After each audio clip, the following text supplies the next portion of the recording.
हैं जिनका बहुत महत्वपूर्ण योगदान और इस कार्यक्रम को सजाने में, संवारने में, सबको इकट्ठा करने में, जिस एक अकेले व्यक्ति ने तमाम ये भार अपने कंधों पर लिया।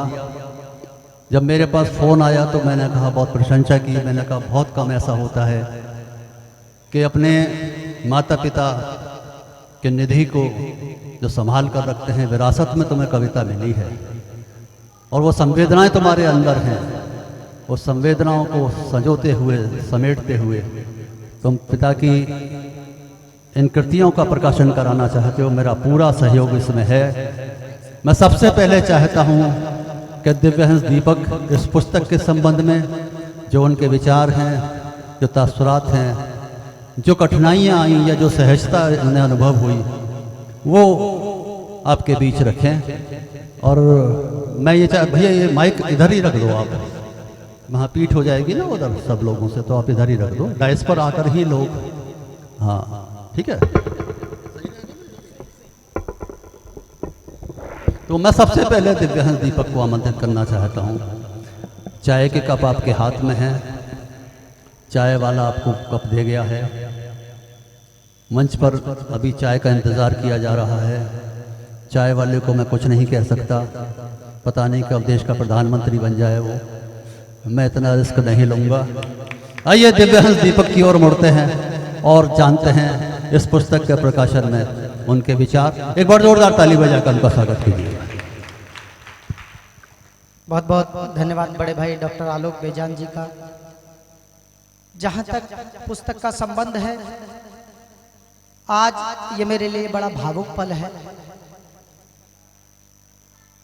यूं तो ये हर बच्चे का दायित्व होता है, बेटों का दायित्व होता है कि पिता का कर्ज अदा करे, लेकिन मैं अपने पिताश्री के संबंध में कहूं कि कोई ऐसा कुछ भी ऐसा कर्ज, कुछ भी ऐसी चीज नहीं छोड़ के गए हमारे ऊपर जिसे हमें अदा करना पड़े या जिसके बोझ के नीचे हम दबे रहे।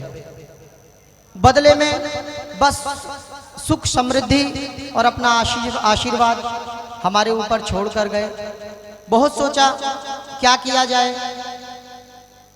मेरे सब बड़े भाइयों का, जितने भी हमारे साहित्यकार बैठे हैं जनपद के, चाहे वो डॉक्टर आलोक बेजान हो, चाहे वो बड़े भाई शाकली सुंदर भटोनवी हो, मेरे बड़े भाई डॉक्टर शमीम राणा जी, या और जितने भी तमाम कवि और शायर यहाँ बैठे हैं, हर जगह मुझे याद दिलाते रहे कि भाई मैं कुछ करूं, किसी तरह अपने पिताजी को जीवित रखूं।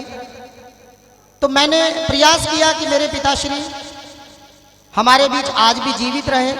कोई भी इंसान, कोई भी व्यक्ति अपने कर्मों के बदले या अपने शब्दों के बदले इस संसार में जीवित रहता है। नश्वर संसार है, इंसान को जो आया है वो जाएगा जरूर, आना जाना ये प्रकृति का नियम है। लेकिन जीवित रहते हैं तो किसी भी इंसान के शब्द जीवित रहते हैं, कर्म जीवित रहते हैं। मैंने प्रयास किया, मैंने अपने पिताजी के साहित्य को उनके जाने के बाद इकट्ठा किया और ये पहला प्रयास किया। मुझे पता था कि दिव्य बलिदान पुस्तक, पापा जी की इच्छा थी कि वो दिव्य बलिदान पुस्तक प्रकाशित कराएं, लेकिन एक ऐसा समय आया जब पिताजी के बहुत अच्छा सुखमय जीवन होने वाला था पूरे जीवन काल के संघर्ष के बाद, लेकिन तभी ईश्वर की मर्जी से उन्हें यहाँ से परलोक के लिए गमन करना पड़ा। लेकिन उसके बाद मैंने कोशिश की, मैंने प्रयास किया। इस प्रयास में सभी लोगों का, मेरे सभी बड़े भाइयों का, बहनों का, पूरे परिवार का, जितने भी लोग यहाँ उपस्थित हैं, सभी का मुझे सहयोग मिला किसी न किसी रूप में।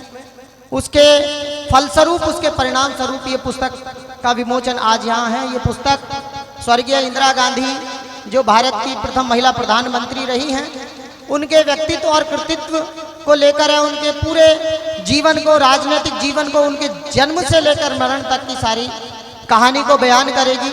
और मेरी अपेक्षा ये है, मेरी अपेक्षा नहीं पूर्ण विश्वास है कि ये आपके दिलों में जगह जरूर बनाएगी। एक निवेदन जरूर रहेगा कि जब आप इस पुस्तक को पढ़ें तो किसी पार्टी के समर्थक हो के इस पुस्तक को ना पढ़ें। व्यक्तिगत रूप से इंदिरा गांधी के जीवन या तत्कालीन जो जरूरतें थी देश की, उनको ध्यान में रखते हुए पढ़ें।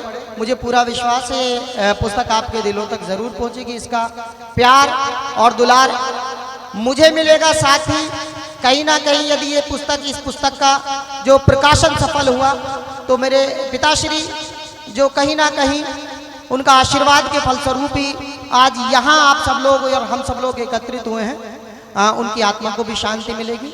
बस इन्हीं शब्दों के साथ मैं अपनी वाणी को विराम देता हूं और पूरे कार्यक्रम के लिए बड़े भाई को आमंत्रित करता हूं कि अब जैसा वो चाहें ऐसा चलाएं। बहुत बहुत